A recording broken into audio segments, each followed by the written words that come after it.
Chains of Desire, Love Between a Eunuch and the Sultan's Concubine. This video takes you behind the golden walls of the Ottoman palace, where love was forbidden, and desire came with a price. Jamal al-Habashi, an Ethiopian black eunuch, a man stripped of everything, yet his heart refused to die. Leyla, a Circassian concubine, recently brought to the palace, was a concubine chosen for the Sultan, but trapped in a cage of silk and sorrow. Between stolen glances and silent tears, their love blossomed in the shadows. A love both beautiful and doomed from the start. In the heart of Topkapi Palace, where marble walls hide tears and desires, a love story unfolded, one never written in official records. It was 1590, and behind silk curtains and gold gates, Jamal al-Habashi, a trusted eunuch, found himself drawn to Leyla, a new and lonely concubine. Their worlds were meant to stay apart, yet their hearts rebelled. Jamal stood guard near the fountain when he first saw Leyla. Her pale skin glowed under the lanterns, her eyes distant and sad. She was a recent arrival from Circassia, still disoriented by the palace's strange rules. Jamal felt something stir inside him, a forbidden warmth he hadn't felt in years. Their eyes met for a brief second, but that single glance changed everything. Days passed, and their paths crossed more often.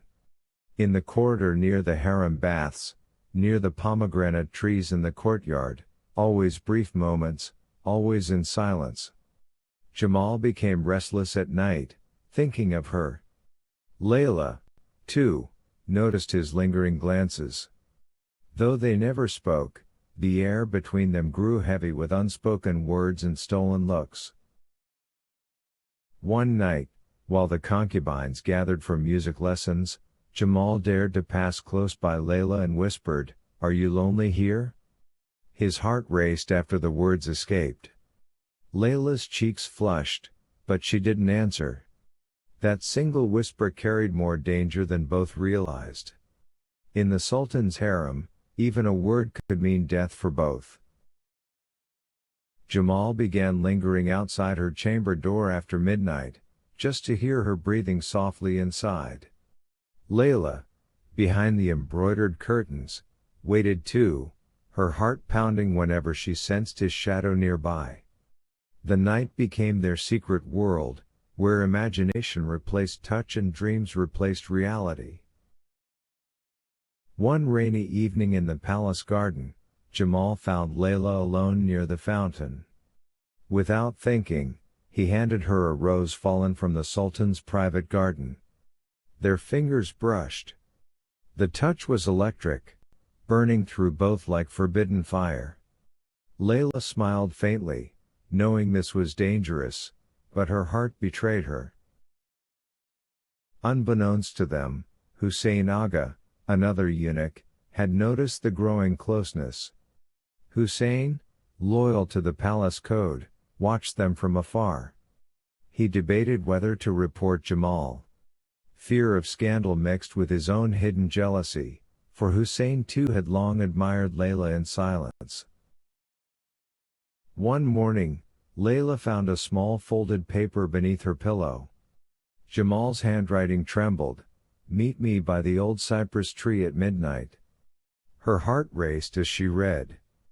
That night, risking everything, she slipped out of the harem, her bare feet silent on cold marble floors, heading towards Jamal. Under the ancient cypress, they stood face to face for the first time, away from all eyes. Jamal trembled as he touched her shoulder. Leyla rested her head against his chest, hearing the beating of a heart she wasn't meant to know. For minutes, they stayed locked in a forbidden embrace that felt like eternity. In a whisper, Jamal confessed, "I love you, Leyla." The words shook the air between them. Tears filled Layla's eyes, but she replied, and I love you too. Even if it destroys us. Both knew the cost of such feelings. In the Ottoman palace, love between a eunuch and a concubine was treason. Hussein Aga could no longer bear it. Consumed by jealousy, he reported them to the chief eunuch, Mehmed Aga. Within hours, palace guards surrounded the cypress tree area. Jamal was dragged away in chains. Leyla screamed, but no one dared approach her. The scandal shook the harem walls.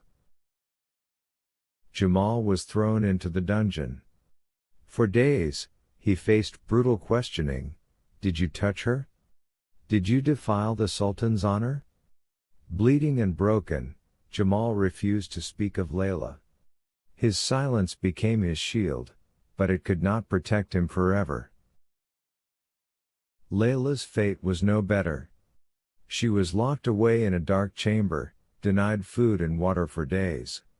Rumors spread, some said she'd be executed, others whispered she'd be sent to a distant province as punishment. Layla's only comfort was the memory of Jamal's last embrace. When Sultan Murad III heard of the scandal, he was furious. But on that day, his favorite consort was giving birth, softening his mood. Jamal's life was spared, but he was exiled to the palace kitchens, never allowed near the harem again. Leyla was sent to the old palace in Edirne, far from Istanbul. On the day of Layla's departure, Jamal stood hidden behind a pillar, watching as she was led away. Their eyes met one last time across the palace courtyard. No words, just tears. Two hearts, once brave enough to love, now broken by duty and law. Years passed. Jamal remained in the palace kitchens, growing older with quiet sorrow. In Edirne, Leyla spent her days staring at the horizon, wondering if Jamal still thought of her. Though distance and power tore them apart, both held on to the memory of a love that dared to exist, if only for a moment. One cold winter night, while cleaning an unused storeroom near the kitchens, Jamal found a folded piece of cloth hidden behind a loose brick. Inside it, a small note written in Layla's delicate handwriting. If you still remember me, know that I loved you, and I always will. Jamal pressed the note to his heart, tears filling his eyes. In that dark storeroom, he smiled for the first time in years, whispering her name into the cold air.